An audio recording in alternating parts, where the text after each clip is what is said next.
Hi guys, welcome back to another video. So I did not have a plan for today's video, so I thought I'll take you along while I work on another idol card. So I've been doing a few idol cards for Genshin characters, but I wanted to do some for some Honkai Star Rail characters.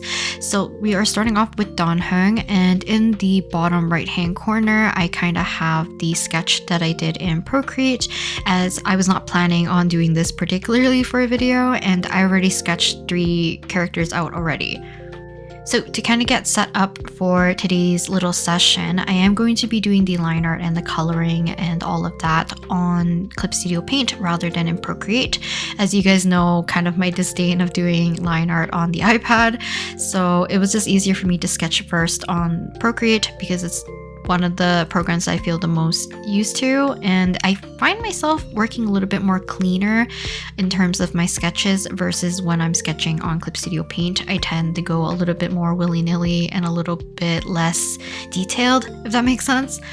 So to work on the line art, I already went ahead and set up my canvas and another window for kind of like a second view alongside with my reference in the bottom left hand corner that I'm using in PureRef. So for the line work, I did go through and kind of find a different brush for today's session.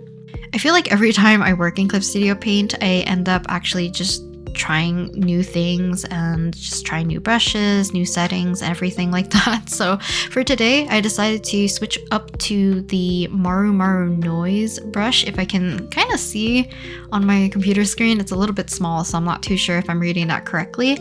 I'll have all the brushes that I've used linked down in the description if you're ever interested in like my line art brush, the brush that I use for coloring. I guess like that one probably won't be linked as I think it is a custom brush, but other than that, I'll have like every effects and all the stuff that I've downloaded from the Clip Studio Paint asset store or materials download. I'll link them in the description. So in terms of how I like to set everything up, I do like having a separate canvas window open, and luckily in Clip Studio Paint it does kind of just float there. So that is the window on the left side, and it kind of zooms out on the entirety of the piece. So I know some people use the navigator, but I find myself it's a little bit too small and I could just pop it out and make it larger, but it's just easier for me to use the second window. And for line art this time, I decided to split it only into 2 layers. I'm going to occasionally have a few more layers just to make sure that I can allow myself to overlap and then erase afterwards. But for the most part, I'm keeping the eyes on a separate layer so that we can adjust and color them without having the hair and the face in the way, but everything else is on the same layer, as it just makes it a little bit easier for me to manage a little bit later. So the thing I like and dislike about the current line art brush that I'm using is that this brush does have texture, and the reason why I do like it is that I kind of feel a little bit less pressure to keep everything too neat and tidy. So you can see that in the bottom right hand corner where my stabilization is, I kept it at around like 20 to 30 this time. So if you watched my chibi drawing video, I believe my stabilization like 80 plus or close to 100, just because I wanted maximum control, because I wanted 0 line width variation, so I was pressing a little bit harder, and it's just easier to get cleaner lines that way. But for line art where I don't feel too compelled to keep everything super duper clean, now you're gonna argue that obviously this is gonna look fairly clean, so it's just in terms of like how I want to think about line art, I kind of want to keep those things separate for the most part. So I'm allowing myself to have like small gaps here and there, letting line weight variation come through, making some lines not connect, and for the most part I don't really add any hatching or anything. Maybe in the future I will, but you'll even see that later on I will erase the details in his eyes and just end up painting them instead. So the thing I do like about the brush is that I can get sharp lines, I can get a lot of just like pen pressure and variation within that. As long as I'm using like more pressure or less pressure, we can kind of get the line width variation quite easily. But the one thing I don't like about when I use pens or brushes that have a lot of texture or noise is that if you're using something like the bucket tool or any kind of fill tool, it just kind of makes it a little bit harder to fill things kind of neatly or in a cleaner manner. So you'll see me kind of fuss with it a little bit here and there, but for the most part, because the canvas is on the slightly larger side compared to what I'm going to end up with the final product, which for these idol cards will be photo card size, so fairly small. I think they're about 3 by 2 inches, something like that. I think it's like 3.2 by 2.1 or something like that. So it's going to be super small. So I don't really need to worry too much about missing some small gaps here and there. But I know that if I was printing it on a larger scale, it might drive me up the wall that I might have missed some areas in terms of like little pixels of color because of the brush being so textured.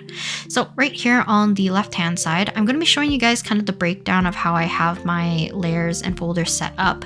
So we have my line art folder, a coloring folder that is clipped to a new layer, which is what I'm placing this color for. So on the right hand side, you can see this little cupcake looking esque brush that I'm using, and I'm using it to help fill in my base color. So this kind of blue color that I decided to choose for the base is going to be just a color or a flat that allows myself to clip a folder to it so that when I make new layers into that folder, they don't let the colors escape outside of this kind of bluish background. Or in this case, it is now gray. But after that, it just makes it a little bit easier for me to keep things a little bit on the cleaner side and everything contained. And then after that, I made a new layer underneath that, which is going to be eventually my merged background. So for the background, for idol cards for myself, I like to do some sort of stage or concert-esque kind of aesthetic. So I am choosing the colors that fit Dan Heng the best.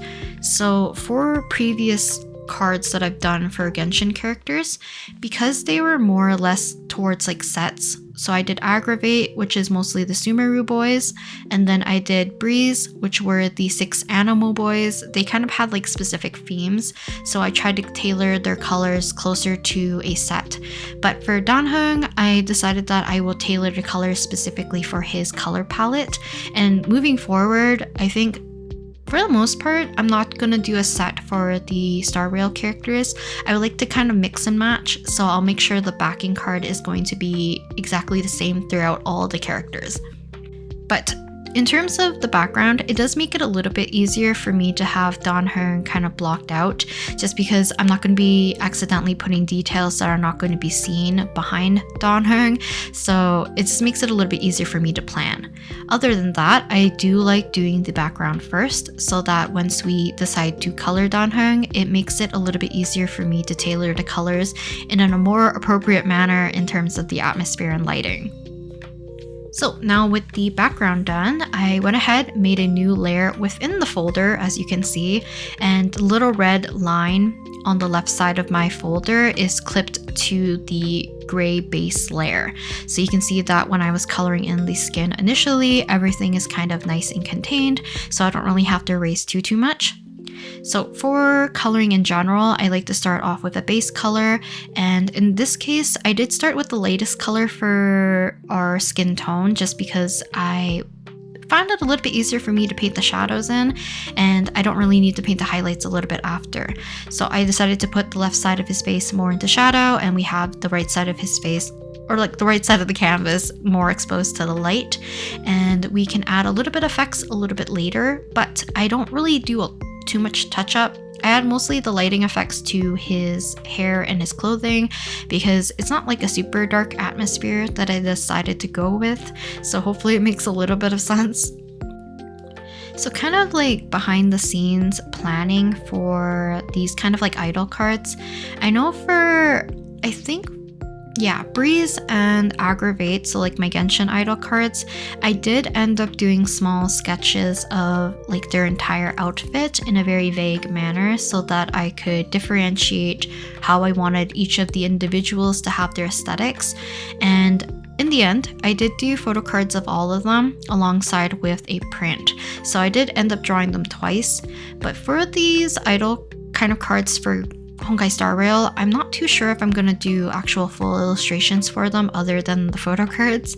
So when I was initially planning to do their outfits, I ended up doing Dan Heng and Jingyuan sketches in my on my iPad in Procreate very briefly, but I did not like how they were turning out.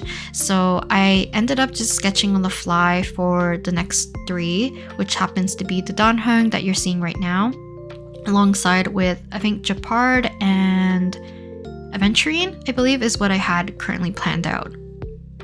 So before I get too sidetracked, I did end up erasing the initial detailing and hatching that I did with line art inside of Dan Heng's eyes. I just found them a little bit too in the way in terms of how I want the color. So this is something that I've been always struggling with in terms of what do I allow myself to paint in color versus something that I allow myself to do details in line art. So as you can see, the line art method I found just wasn't working for me in terms of his eyes. I liked it a lot better when I was able to paint in the details instead, and this way it gives me a little bit of leeway in terms of placing the pupil if I want to make it smaller or larger, adding extra details on the underside of the iris or like the bottom of the iris alongside with placement of the highlights. I just found it a little bit easier for me to manipulate. And then after that, I ended up coloring in the eye line art, and I just airbrushed a few like similar colors that are around the eyes anyways, including like a skin tone. But after that, I ended up also painting on top of that line art to just kind of finish everything up completely and kind of soften the lines just a smidge. So hopefully in the future, I'll be able to find kind of like a good middle ground, and I probably will end up always painting over some parts here and there just to change things up, or if I need to make like small changes rather than needing to change the line art, then change the coloring and then making the fix that way. It's just easier for myself to paint over top of it. But now we are moving on to hair. So I did do the hair in real time for a little bit of the footage, but the rest of it will be done in time-lapse kind of format, just because I do find most people do like watching people render hair, or they're a little bit more curious about the process of how people color and shade and do lighting for hair. So for me, I placed a base color for his entirety of his hair. I made sure to find out like all the little gaps and missed little parts so that we have an entire filled area. After that, I plotted out very simply where the highlights and shadows were going to be in a very vague manner. So for me, because I knew I colored the face on the left side a little bit darker into shadow, I am gonna follow the same lighting scheme.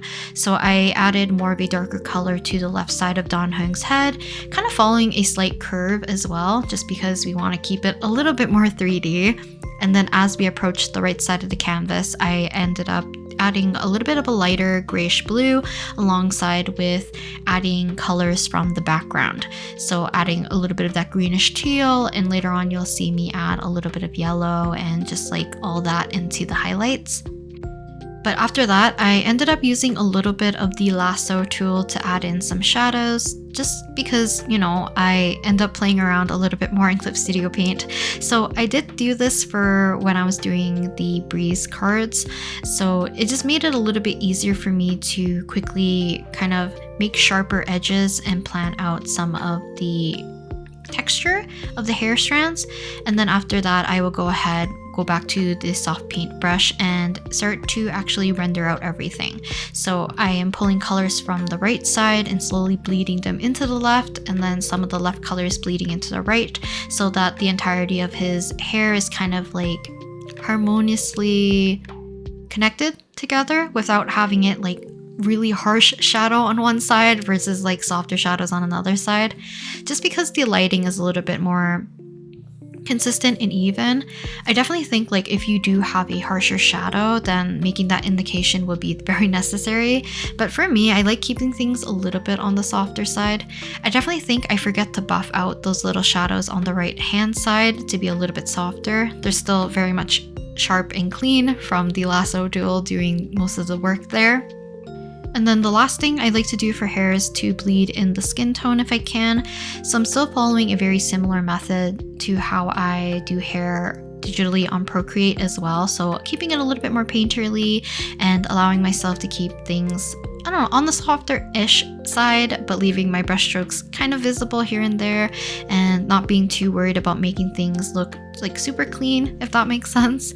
And then trying my best to keep the colors looking a little bit appropriate to each area. So like I said, I pulled in a little bit more greens for the highlights, added some yellows towards the yellow light at the top of his scalp, and then less of that kind of harsher yellowy green as we go across to the left hand side. And then after that, I ended up just adding a little bit of a airbrush of a add glow layer on the kind of like upper right hand corner to simulate that light.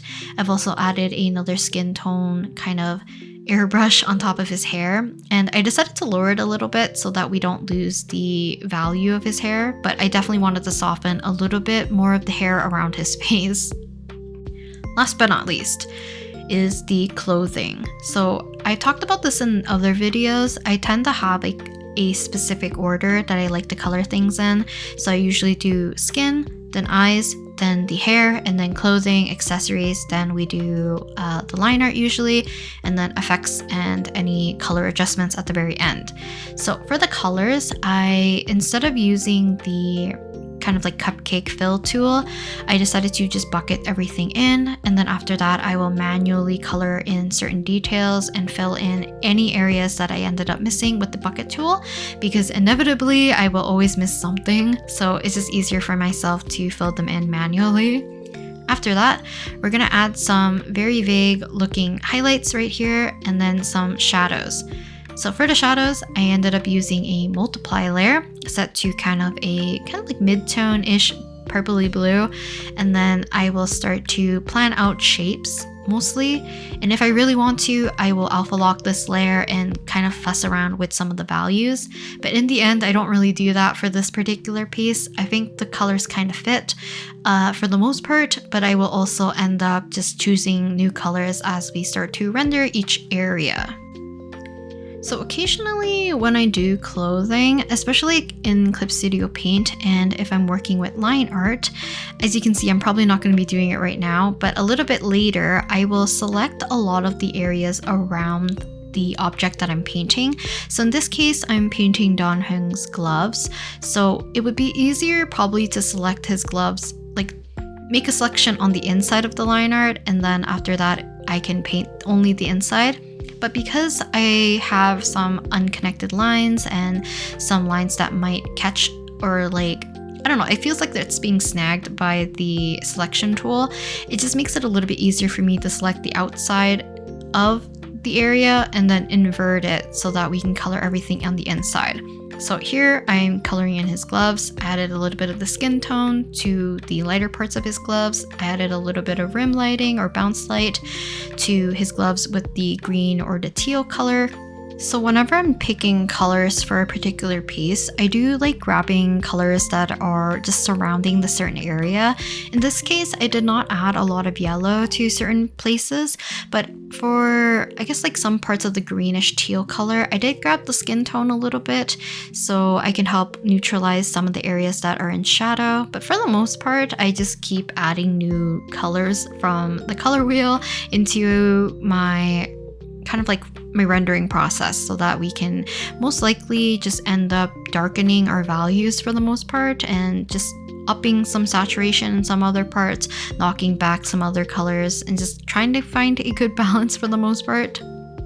After that, yeah, I think for the most part the coloring portion for the clothing becomes a little bit more straightforward, as I'm just like doing a lot of back and forth and painting over certain areas. And you can see that every time I am working on a new area, I make sure to make that selection, just because I do paint on one layer in terms of the clothing, which I don't know if you can tell from my layer situation. So for hair, I do like to separate only the effects, but for the most part, in terms of like the painting process, actually I separated in two layers. So I had the base with the initial gradient, and then I did all the painting on top on a separate layer. But for the clothing, I find it a little bit easier to just paint everything on one layer as if I did it in Procreate, just because it's just easier kind of like layer management for the most part.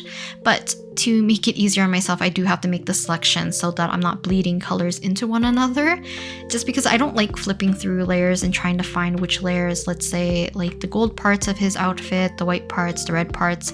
Some people I know separate them via certain colors. Some people separate them depending on like the actual article clothing, or just like the general hierarchy of like what you see in front of you and what should be below. So for me, it's just easier to think about it that way. Last but not least, we are working with a little bit of effects and lighting. So I have a confetti brush that I found on the asset store alongside with more of these little sparkles and shiny little brushes that I like to add to these idol cards just to make them a little bit flashier and extra fancy looking, I guess. And then after that, I like to add the character's name at the bottom.